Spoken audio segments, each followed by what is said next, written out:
Hello everyone. In our previous video, we have seen how to write a basic Arduino code using the block coding with an example of zigzag movement of car. In today's video, we will see some common syntax errors that you will face while writing code in Arduino C++. So first of all, while coding in block coding, and if you see parallelly the code how it changes, you will not see any compilation errors because here everything is already predefined. For example, this move up line, no, this line is already defined with the characteristics before itself. So here you will not face any big compilation mistakes while dragging and dropping the blocks, because simply here you just have to drag and drop the blocks. But while you write the real code after learning this course, if you are going to write a real Arduino code, that time you will face a lot of errors. That is called as syntax errors. Those syntax errors are all you would have already learned in Python. So basically what syntax error means, just if you violate some rules that is already defined for the program, you will face syntax errors. So we will see some common syntax errors one by one. So first of all, the semicolon.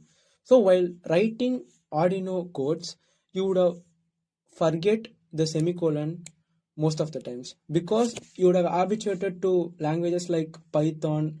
So in those languages you no need semicolon, right? You just have to indent. So here indentation doesn't work. Here a line from another line is separated by using semicolon. So if you are putting semicolon, it says to the compiler that hey, this line is completed and we have to start the next line.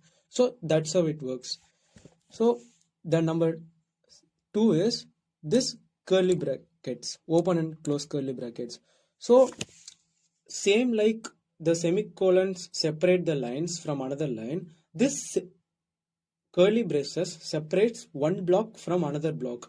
So in Python, how you would have written this, you just put a for loop and at the ending you will put a colon, right? So similar to that, here instead of colon, we are using open and close curly brackets. If you are opening a curly brackets, it means that the block starts here. And when you are closing the curly brackets, it means that the block ends here. And what are other lines you will write are not inside that block. So it is not included into that function. So what all things that will use curly brackets in C++ is first the for loops. All the loops, the for loop, while loop, everything. For so whenever you are defining a loop, you have to open and close the curly brackets. And then the if conditions. So here if you drag and drop the if block, you can see there is an open and close curly brackets. So while using loop, you have to put open and close curly brackets, and while using if condition also, you have to put open and close curly brackets. And then the third thing is using functions. While you define function also, you have to open and close the curly brackets. So these are all the three major things that you have to open and close the curly brackets. It just means that you are separating that block from other blocks. So the next common error you will face is the case sensitivity.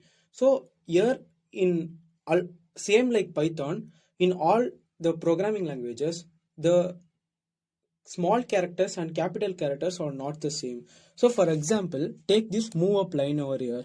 So here the M is small, O is small, V is small, E is small, and U and P are uppercase, right?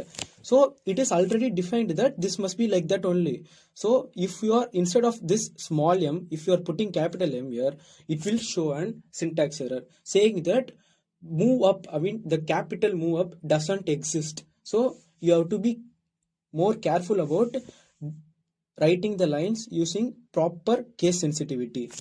And the last error you will face majorly is while using the variables. So before using the variables, you have to declare it. So for example, here I am declaring how to create variables in block coding. You already know. For example, here I am creating a variable something like prime check. Okay. So it's say prime check 1.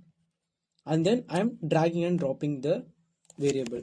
So here it is saying that int prime check 1. What this line does is you are declaring the variable. I mean, you have already learned from the Python that variables are named boxes. So without that box, you cannot.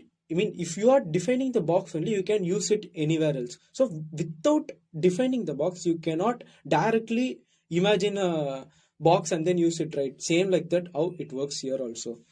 So here int means it is an integer. So in Python you would have not used data types and all because it is automatically, it will guess it is an integer or character everything. But here in Arduino C++ you have to define it before. Int means int, character means char, like that you have to define before. That and all we will see in future videos. So for now leave about that.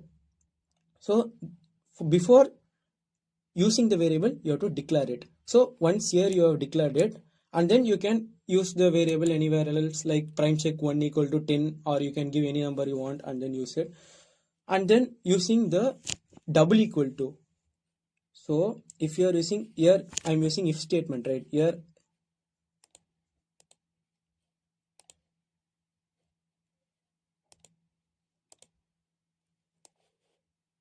this thing.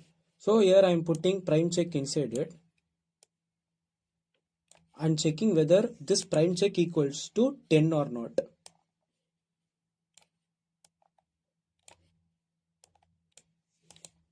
So I'm putting 10 over here.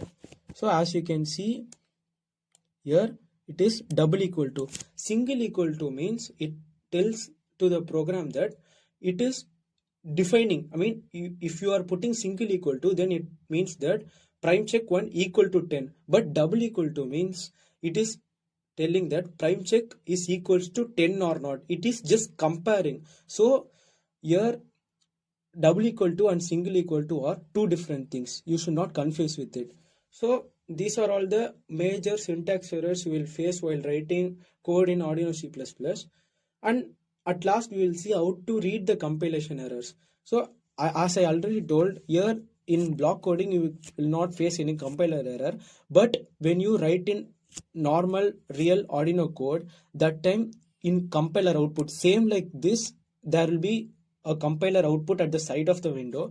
There you will see errors like this, something like this, and at the ending it will show that error in this line. I mean, it will say that syntax error, something like case sensitivity or something, and then the line number. So errors are normal. So when you write the program, you should not get panic that you've got an error.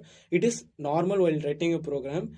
Just you have to see the line, you have to go to that line, check whether you violated any syntax rules or not.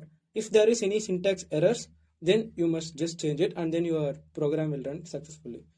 So that's it for today. Thank you.